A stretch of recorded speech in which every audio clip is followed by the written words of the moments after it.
Why everything has a spirit in Japan. The truth behind Yaoyorozu no Kami. Did you know that in Japan, even an old teacup or a worn-out rice cooker might be treated with respect because it's believed to have a spirit? Yes, really. In Japan, even objects can have souls. This unique belief, called Yaoyorozu no Kami, has shaped the way Japanese people view life, nature, and even trash. In this video, let's uncover the hidden truth behind Japan's mysterious spiritual world. Have you ever heard that in Japan, even a rock or an old teacup can have a spirit? This idea might sound strange, but it is deeply rooted in Japanese culture. The belief that everything living or not is a spirit is not just superstition. It comes from a unique worldview, where nature, people, and even objects are all connected. This idea is known as Yaoyorozu no Kami, or 8 million gods. And it helps explain why Japanese people show respect toward things like tools, food, or even machines. In this video, let's explore the truth behind this mysterious and beautiful belief. Yaoyorozu no Kami is often translated as 8 million gods, but it doesn't literally mean that Japan has 8 million deities. In ancient Japanese, Yao means many or countless, and Yorozu means everything. So, the phrase actually refers to an infinite number of spirits that exist in all things. These spirits, or kami, can be found in mountains, rivers, trees, animals, and even human-made objects. It reflects a worldview where divinity is not limited to one god, but is spread throughout the world in countless forms. At the heart of Japanese spirituality is nature worship. Long before organized religions arrived, people in Japan believed that powerful spirits lived in natural elements like mountains, forests, rivers, and even the wind. These spirits were seen as protectors, providers, and sometimes even warnings.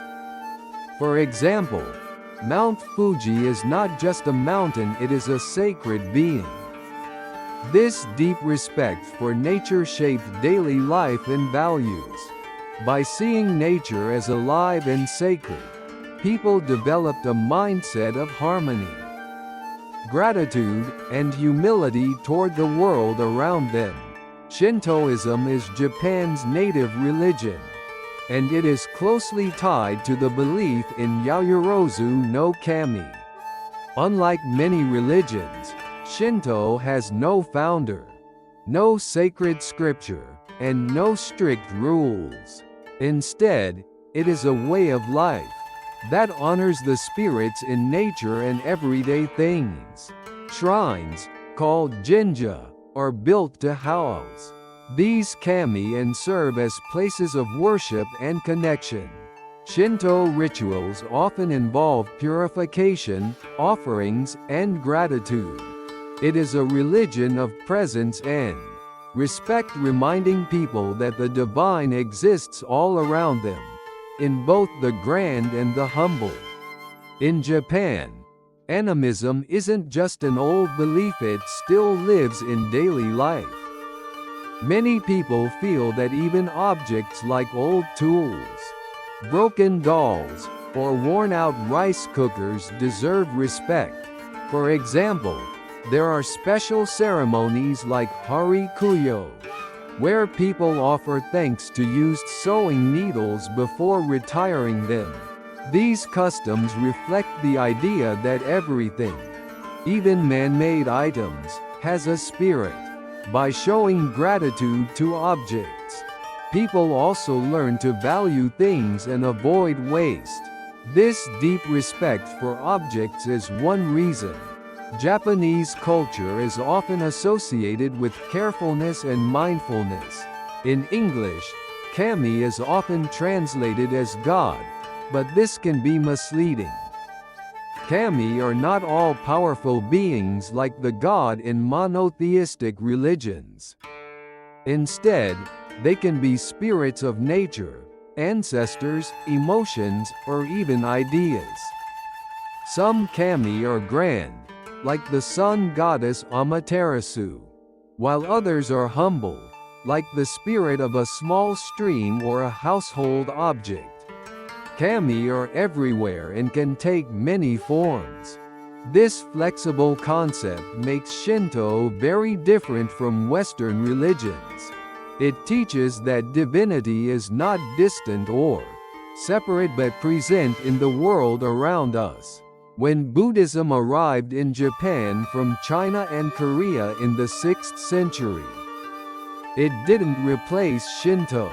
Instead, the two beliefs blended together over time. People began to see kami and Buddhas as connected. Kami were seen as local manifestations of universal Buddhist truths. This fusion, called Shinbutsu Shugo, created a unique spiritual culture. You can still see this blend today. Many Japanese visit both Shinto shrines and Buddhist temples during festivals and life events. Rather than choosing one faith, Japanese spirituality often embraces harmony between different paths.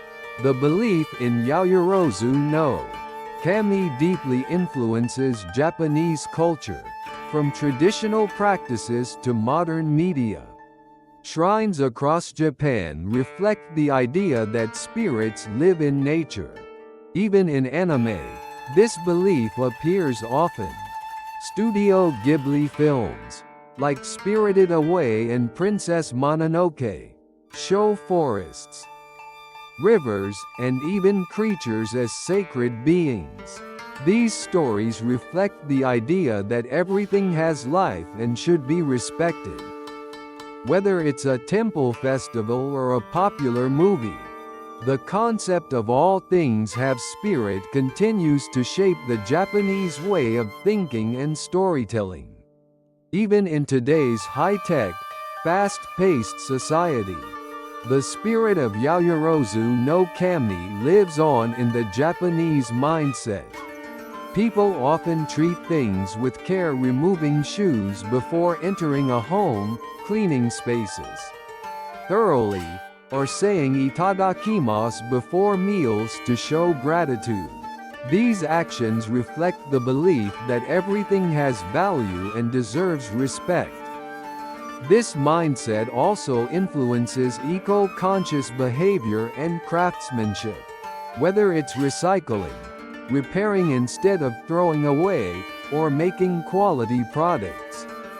Many Japanese practices are shaped by the idea that objects are more than just things, they are companions in life. The idea of Yaoyorozu no kami teaches us to see the world not as a collection of lifeless things, but as a living, interconnected web of spirits. From nature to tools, from animals to emotions, everything is respected. Everything is alive. This belief shapes how people in Japan live, act, and think. It creates a culture of mindfulness, gratitude, and harmony. In a world facing environmental and social challenges, this ancient view may offer a new perspective. What if we treated the world as something sacred, not to control, but to live with? What do you think about this Japanese mindset? Do people in your country think the same way or differently? I'd love to hear your thoughts, experiences, or even questions in the comments below. If you enjoyed this video, don't forget to like and subscribe for more deep dives into Japanese culture. Thanks again for watching.